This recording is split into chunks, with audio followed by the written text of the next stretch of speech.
कहाँ जा रही हो? बाहर। हाँ, बाहर कहाँ जा रही हो? क्या मैं यहाँ पर कैद कर दी गई हूँ? तुम्हारी इजाज़त या मर्जी के बगैर घर से बाहर नहीं निकल सकती। नहीं, ऐसी बात नहीं है। तुम्हें रास्ते नहीं मालूम है, इसलिए मैं कह रहा हूँ मैं तुम्हारे साथ चलता हूँ, तुम गुम हो सकती हो। है ना, मेरी बात सुनो। मैं कोई छोटी सी बच्ची नहीं हूँ जो कहीं भी गुम जाऊंगी। मैं इस इलाके और जगह को अपनी नज़र से देखना और समझना चाहती हूँ। अपने आगा जान की बेगुनाही के सबूत इकट्ठे करने जा रही हूँ। तो मेरे साथ आके करोगे क्या? मेरे और तुम्हारे रास्ते और जिंदगी का मकसद अब बिल्कुल अलग अलग है। तुम्हारी मोहब्बत पर एतबार करती आई, और यकीन करो, जितना तुम मुझे अहमक समझते हो उतनी मैं हूं नहीं।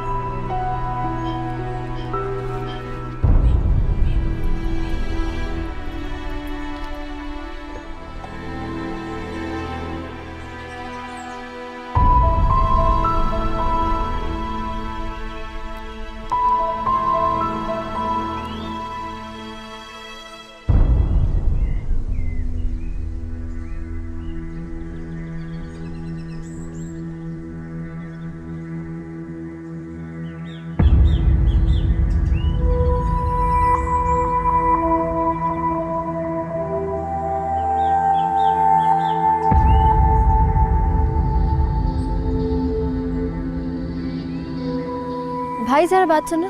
जी बाजी।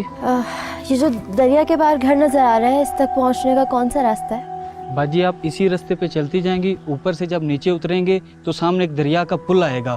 पुल आप क्रॉस करेंगी तो सामने आपको घर नजर आ जाएगा। लेकिन आप वहाँ जाना क्यों चाहती हैं? बस ऐसे ही वो घर देखना चाहती हूँ। बाजी उस घर के बारे बहुत अजीब अजीब बातें मशहूर हैं। कैसी बातें? लोग कहते हैं उस घर में साया है, और बहुत से लोग तो ये भी बोलते हैं कि उस घर से बहुत अजीब अजीब और खौफनाक आवाज़ें सुनाई देती हैं। बाजी मैं तो बोलता हूँ आप वहाँ नहीं जाएं, वापस चली जाएं।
अरे क्या कर रही है बेबी जी? आप यहाँ पे क्यों जा रही थी? किसका मकान है ये? जी ये तो बड़े साहब कोई शहरी लोग थे, उनका मकान था। वो अब कहाँ चले गए? रब जाने जी, बड़े लोग थे, चलेगा यहाँ से। उनकी जनानी यहाँ पे फौत हो गई थी, फिर उसके बाद वो दोबारा यहाँ पे नहीं आए। अब बहुत से लोग कहते हैं कि उनकी जनानी का कत्ल हुआ था, पर अल्लाह जाने क्या सच है क्या नहीं। अब कौन रहता है यहाँ पे? अब आप ये सन्नाटा देख रही हैं, यहाँ कोई भी नहीं रहता, सब लोग चले गए यहाँ से। गांव वाले तो यहाँ से गुजरने में भी डरते हैं, सालों से ये खाली पड़ा हुआ है। जिनका घर था वो भी वापस यहाँ नहीं आए, मैंने कभी देखा नहीं है। गांव वाले कहते हैं यहाँ से किसी औरत के चीखने चिल्लाने की और रोने की आवाज़ें आती हैं। सब कहते हैं कि यहाँ पे उसी की रूह भटकती है जिसका कत्ल हुआ था। पर आप यहाँ पे क्यों खड़ी हुई हैं? मेरी माने तो आप यहाँ से चली जाएं। यहाँ पे आपका खड़ा होना ठीक नहीं है, क्योंकि यहाँ पे आसेब का साया है। आप चली जाएं।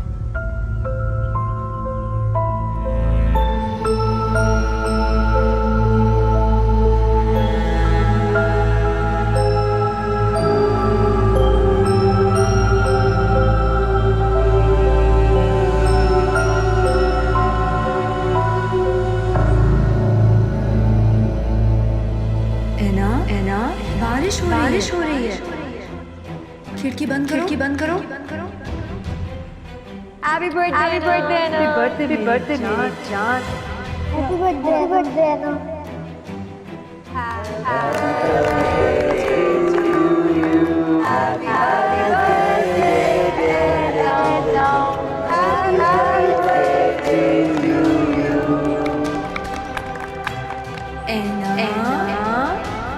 ऐना कहाँ छुप गई? ढूंढ लिया। मामा ने ढूंढ लिया।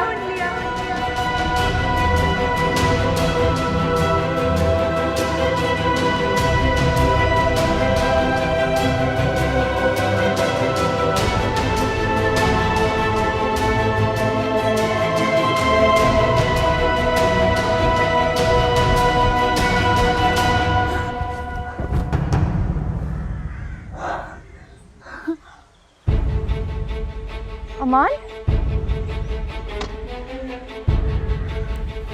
तुम्हें लगी तो नहीं? अमान वो घर किसका है? मुझे उस घर में से मेरी मामा की आवाजें आ रही थी। चलो अभी गाड़ी में बैठो, गाड़ी में। अमान मुझे तुम, अमान वो घर किसका है? तुम अकेले क्यों निकली? मैंने तुम्हें कहा था कि घर से अकेले नहीं निकलना है। यहाँ के रास्ते तुम्हें नहीं मालूम, मैं परेशान हो गया। तुम मेरे सवाल का जवाब क्यों नहीं दे रहे? किसका है वो घर? मुझे नहीं पता। तुम झूठ बोल रहे हो, तुम मुझसे झूठ बोल रहे हो। वो घर, वो आवाजें, वो ट्रेन, वो स्टेशन, वो पहाड़, ये रास्ते, मुझे क्यों लग रहा है कि मैंने कुछ देखा है। मैंने कहा है मुझे नहीं पता। बेल्ट पहनो।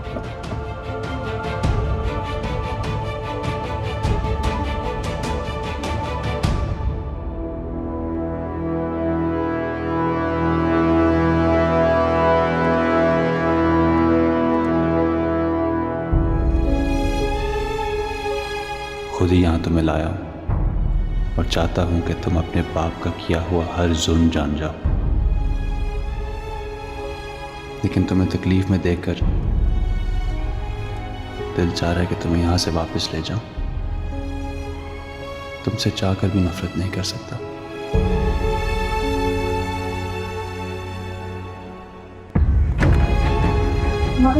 मुझे बता वो किसका घर है? ऐना बाहर अभी मेरा उस घर से क्या ताल्लुक है? ऐना अंदर तुम्हें चोट लगी हुई है, प्लीज मेरी बात सुनो। मैं माजूर नहीं हूँ और ना मैं बीमार हूँ, खुद ख्याल रख सकती हूँ अपना।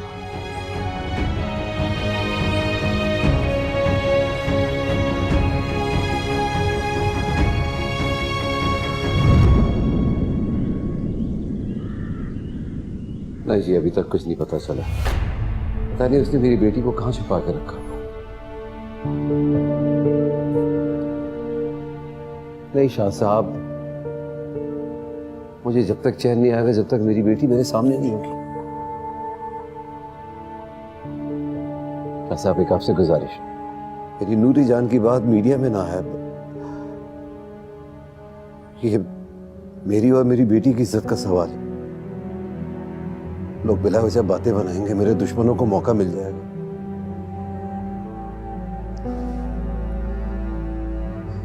शाह साहब, I am really counting on you. Please कोई पॉजिटिव न्यूज दीजिएगा। हाफिज।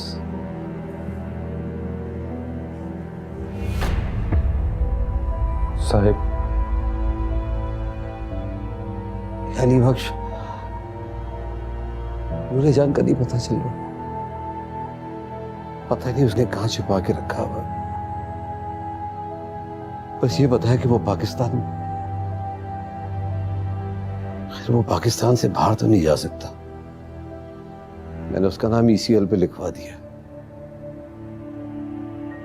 खैर, अगर वो उसे लेके पाताल भी चला जाए ना, तो मैं उसे ढूंढ निकालूंगा। साहब, खाना लगे, खाना खा लें। ठीक है, चलो आ रहे हैं।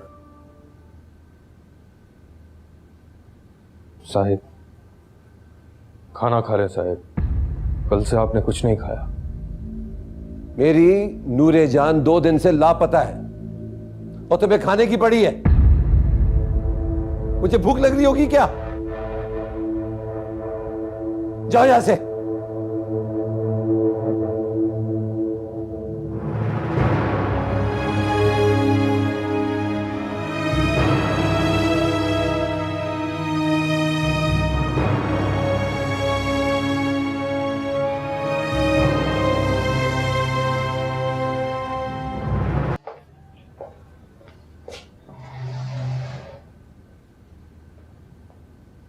लो भाई फरहाना, तुम्हारी इस्लामाबाद की सीट कंफर्म होगी।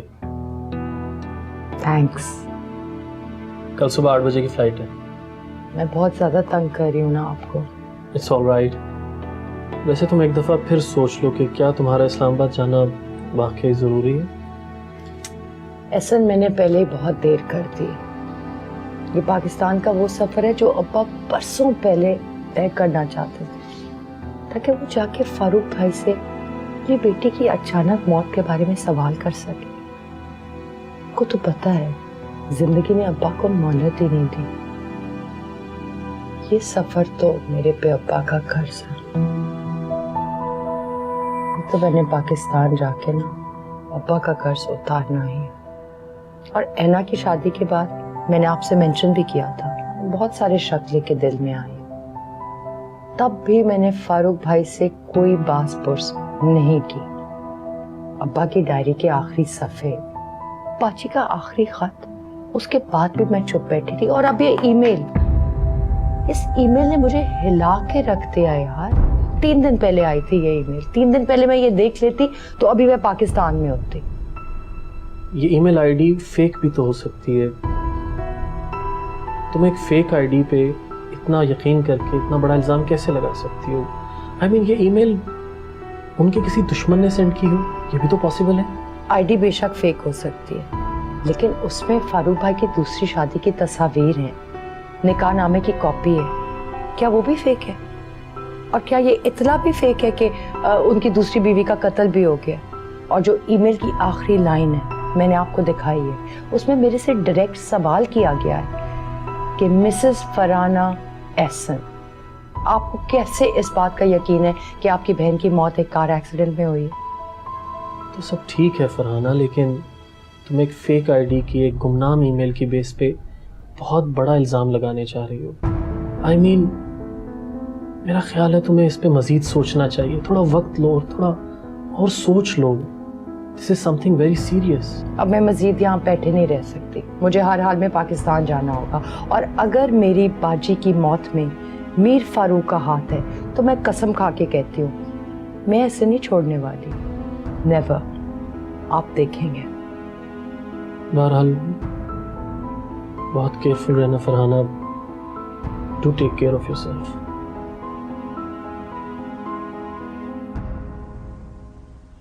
ओ देखो शेरू,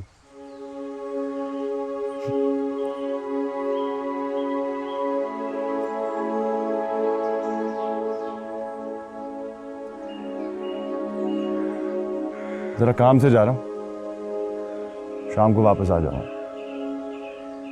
खाना तुम्हारे लिए किचन में रखा हुआ है, तो प्लीज खा लेना।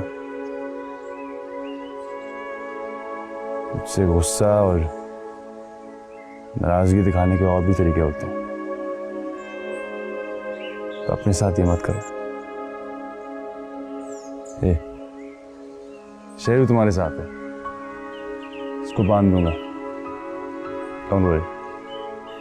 मेरा मोबाइल कहाँ है? मेरे पास नहीं है, तुम्हारे बैग में। किसको कॉल करनी है? फिक्र ना करो, आगा जान को कॉल नहीं करूंगी। बाकी मैं जिससे भी बात करती हूँ तुम्हें बताना जरूरी नहीं समझती।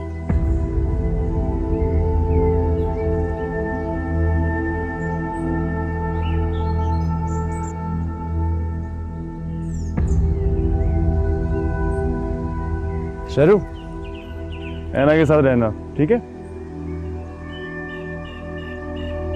आजा।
पढ़ो।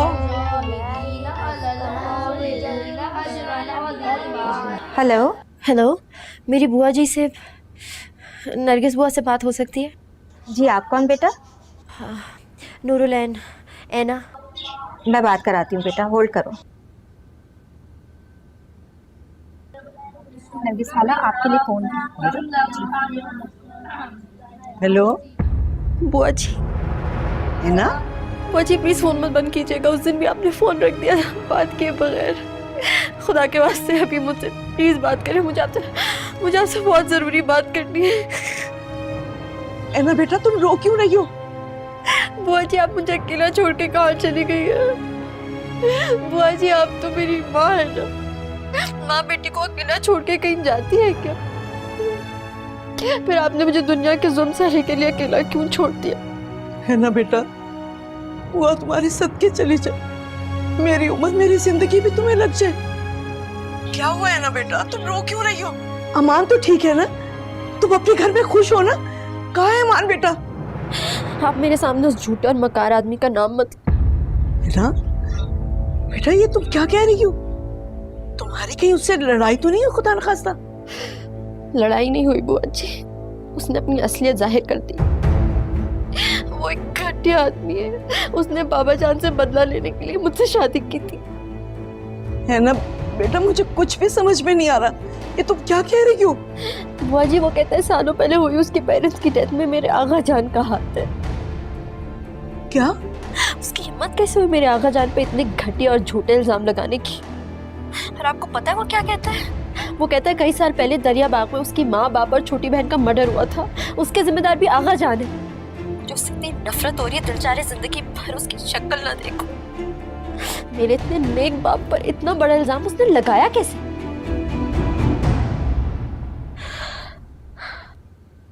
बुआ जी, दरियाबाग से आखिर हम लोगों का क्या ताल्लुक है? क्या रिश्ता है हमारा इस जगह से? क्या ताल्लुक था हमारा और अमान की फैमिली से? ऐना, ऐना, मुझे बताएं बुआ जी, मैं आगा जान की बेगुनाही के सबूत अमान के मुंह पे मारना चाहती हूँ। मुझे कुछ तो बताएं बुआ जी माजी के बारे में, आखिर हुआ क्या था? मुझे कुछ क्यों नहीं पता, मुझे प्लीज बता दें बुआ जी। क्या साहब को ये सब बात मालूम है बेटा? आगा जान को कुछ नहीं पता, मैंने उन्हें कुछ नहीं बताया। वो कितने हर्ट होंगे जब उन्हें अमान के इल्जामात का पता चलेगा, इसलिए मैंने उन्हें कुछ भी नहीं बताया, ना मैं उन्हें कभी कुछ बताऊंगी। उन्होंने अमान को अपना बेटा माना था, इतना प्यार, इज्जत और अपनापन दिया था, वो इतने घटिया इल्जाम लगा रहे आगा जान पे। तो बेटा अमान अब क्या कह रहा है? वो तुमसे क्या चाहता है? वो मुझसे और आगा जान से अपने पेरेंट्स की मौत का बदला लेना चाहता है। हमारी लड़ाई हो गई है बुआ जी। मैंने उससे कहा है कि मैं आगा जान की बेगुनाही के सबूत उसके मुंह पे मारूंगी और फिर उससे डिवोर्स लेके अलग हो जाऊंगी। नहीं नहीं बेटा, तुम जज्बात में आकर कोई भी ऐसा फैसला ना करना। मुझे जरा सोचने का मौका दो, जरा सोच के फिर बाद में तुमसे बात करती हूँ। बुआ जी वो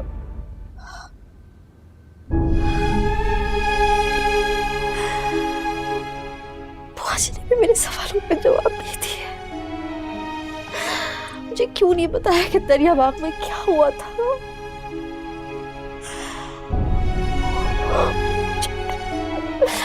लग रहा है मैं पागल हो जाऊंगी। टिप टिप ये आंसू पिघलते हैं क्यों? दिल में खलिश ये मचलती है क्यों?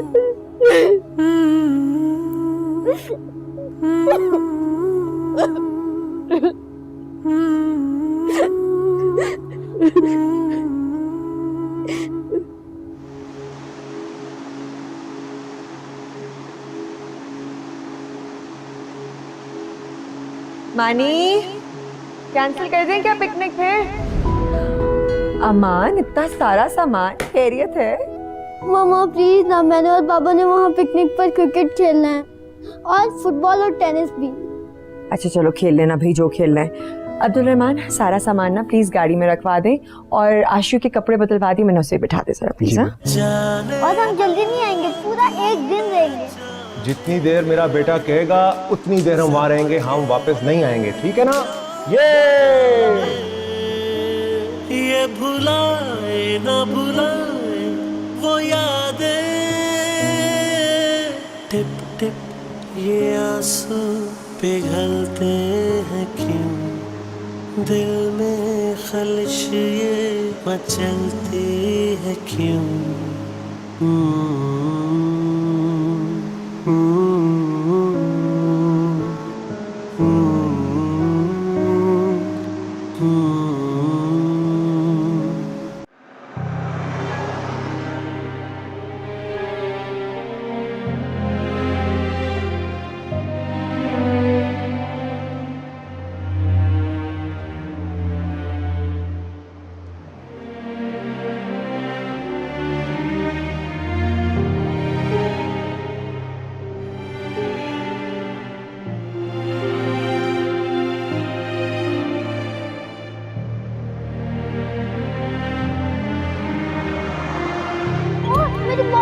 हाय हाय मानी, अच्छा केयरफुल, गिर ना जाना बॉल के साथ।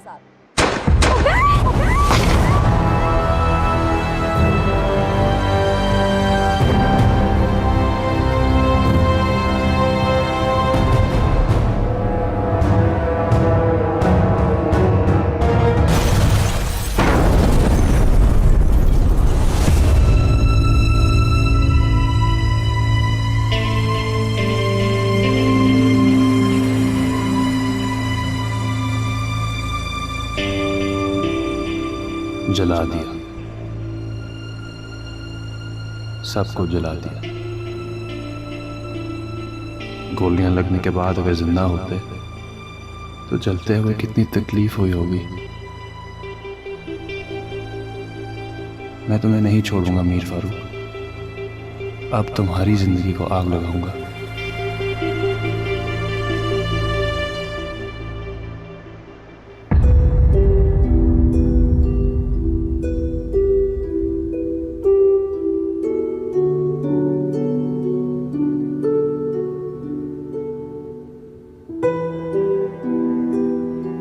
क्या हमारी बुआ जी?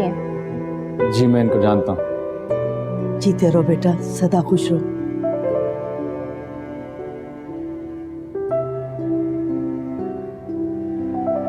वो काफ़ी अरसे बाद किसी ने सर पे हाथ फेर कर दुआ दी है, अच्छा लगा। मैंने ना आप लोगों के लिए चीनी वाला पराठा बनाया, पसंद है ना आपको? जी आंटी, ये आंटी नहीं, ये बुआ जी हैं। ओके बुआ जी। अमान, ये अमान ही मानी। शाल्लाह, ये क्या कसम हो गया, क्या कसम हो गया ये। तुम्हें देखकर पहली मुलाकात से चौंक रही हूँ। हर बार तुम्हारी नजरें देखकर लगता था जैसे तुम मुझे पहले से जानते हो, मेरी इज्जत करते हो। खुदाया, मैं तुम्हें क्यों नहीं पहचान पाई, क्यों नहीं पहचान पाई तुम्हें?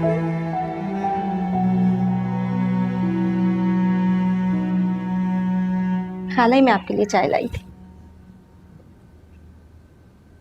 शाबा, बेटा बच्चों को छुट्टी दे दो, मैं उन्हें पढ़ा नहीं पाऊंगी। बच्चों को तो खाला मैंने खुद पढ़ा के कब की छुट्टी दे दी। मैं तो आपको देखने आई थी कि आप 2 घंटे से कमरे में क्यों बंद हैं? क्या मुझे 2 घंटे हो गए? जी खाला, आपको वक्त का पता नहीं चला। सब खैरियत तो है ना? ऐना का फोन आया था। खैरियत नहीं है नुशाबा, बिल्कुल भी खैर नहीं है। एक कयामत वो थी जो परसों पहले आई थी, और एक कयामत जो अब आने वाली है। क्या हुआ है खाला, बताएं मुझे।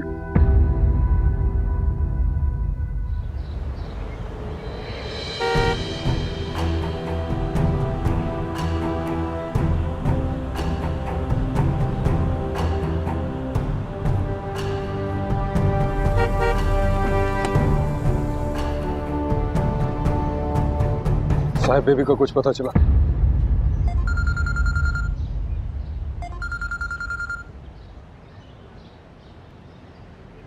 हेलो, क्या हाल चाल है ससुर जी? अमान, मेरी बेटी कहाँ है? कहाँ है मेरी बेटी? देखो, शराफत से मेरी बेटी वापस कर दो वरना बहुत बुरा होगा। मैं उसी बुरे होने का तो इंतजार कर रहा हूँ। खाली खुली धमकियां दिए जा रहे हैं। किया तो अभी तक कुछ नहीं। तो मुझे जानते नहीं हो, मुझसे दुश्मनी बहुत बुरी पड़ेगी तो मैं तबाह और बर्बाद करके रख दूंगा। मैं तो बर्बाद करें ना, कोशिश तो करें। यू सन ऑफ गाली नहीं, गाली नहीं मीर फारूक, आवाज नीचे और तमीज से बात करो। तुम्हारा मकसद क्या है? आखिर ये सब कुछ तुम क्यों कर रहे हो? मकसद भी बता दूंगा। इतनी जल्दी किस बात की? पहले अपनी बेटी को तो ढूंढो। आपकी इतनी पावर है तो ढूंढे ना अपनी प्यारी नूरे जान को। मेरी बेटी को कोई तकलीफ नहीं पहुंचनी चाहिए। अगर मेरे नूरे जान को एक कांटा चुभने की भी तकलीफ पहुंची ना, मैं तुम्हारी जिंदगी बर्बाद कर दूंगा। लोगों को बर्बाद करने के अलावा और क्या आता है मीर फारूक साहब? खैर नहीं, मुख से बाहर नहीं गया। पाकिस्तान में अरे मैं तो आपका मुंतजर हूँ यार। वेट कर रहा हूँ कि आप मुझ तक कब पहुंचेंगे ताकि मैं भी आपकी पावर को मान सकूं। लेकिन बस जरा जल्दी कर लें क्योंकि मैं बोर हो रहा हूँ। ऐसे मैं सोच रहा था कि आप बड़ा शोर मचा रहे लेकिन कुछ कर नहीं रहे। अगर आप इतने बड़े तीसमार खान हैं तो आप पहुंच जाते ना अपने प्यारी नूरे जान के पास। खैर, मैं अब फ़ोन रखता हूँ क्योंकि यकीनन मेरे फ़ोन कट करने के बाद आप मेरी कॉल ट्रेस करेंगे। तो टॉक टू यू लेटर सुसर जी, टाटा बाय। हेलो हेलो, कुछ भी कर लो, रहम की भीख मांगो, चीखो, चिल्लाओ, मैं तुम्हें तब भी माफ नहीं करूंगा, कभी नहीं करूंगा। खून के आंसू रुलाऊंगा खून के आंसू।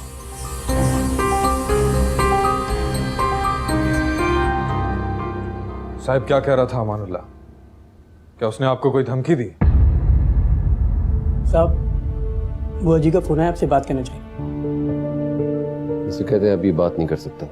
साहब वो कह रही थी कोई ज़रूरी बात करनी है आपसे। साहब ने क्या कहा तुमने सुना नहीं? उनसे कह दो अभी साहब मसरूफ है। और हाँ, उनसे ये भी कह दो कि अगर उनको कुछ चाहिए पैसे वगैरह तो तुम्हें बता दें, यहाँ से भिजवा देंगे।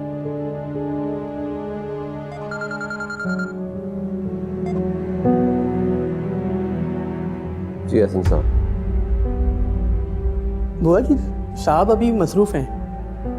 शराफत, तुमने उन्हें बताया कि मुझे उनसे बहुत ज़रूरी बात करनी है? जी बिल्कुल बोला है, लेकिन वो किसी ज़रूरी काम में मसरूफ़ हैं। अच्छा फिर तुम मेरी ना अली बख्श से बात करवा दो। अली बख्श भाई भी उनके साथ ही काम में मसरूफ़ हैं। तो काम है तो आप मुझे बता दें। अली बख्श भाई कह रहे थे कि अगर आपको पैसों की ज़रूरत है तो आप मुझे बता दें, वो भिजवा देंगे आपको। नहीं नहीं, मुझे पैसे नहीं चाहिए। बस अली बख्श से कहना कि जैसे साहब फारिग हो ना, मेरी उनसे बात करवा दें, मुझे उनसे बहुत ज़रूरी बात करनी है। जी मैं कह दूंगा। अल्लाह हाफिज़। खुदा हाफिज़। खुदाया अब क्या करूं? क्या करूं मैं? साहब तक ये कैसे इत्तला पहुंचाऊं? या अल्लाह।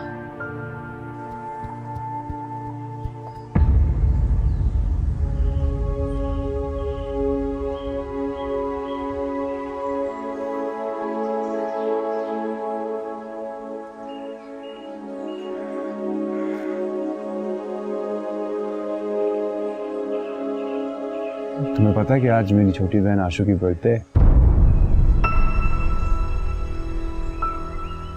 22 साल की होती। अभी मैं उसी जगह से आया हूँ जहां से तुम्हारे बाप ने उसके जीने का हक छीन लिया। Can you please stop it? तुम्हारे पेरेंट्स के साथ जो कुछ भी हुआ उसका दुख मुझे भी है, लेकिन जो इल्ज़ाम तुमने मेरे आगा जान पे लगाए, मैं यहीं दरियाबाग में बैठ के तुम्हें सबूत ला के दूंगी। वो सबूत जिन्हें देख के तुम्हें यकीन आएगा कि मेरे आगा जान बेकसूर हैं। और फिर उस दिन तुम अपने अल्फाज वापस लोगे और मुझसे गिड़गिड़ा के माफ़ी मांगोगे। लेकिन मैं तुम्हें माफ़ नहीं करूंगी, कभी भी नहीं।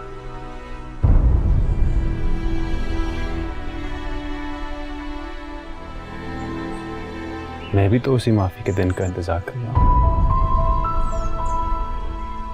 उस दिन माफ़ी कौन मांगेगा,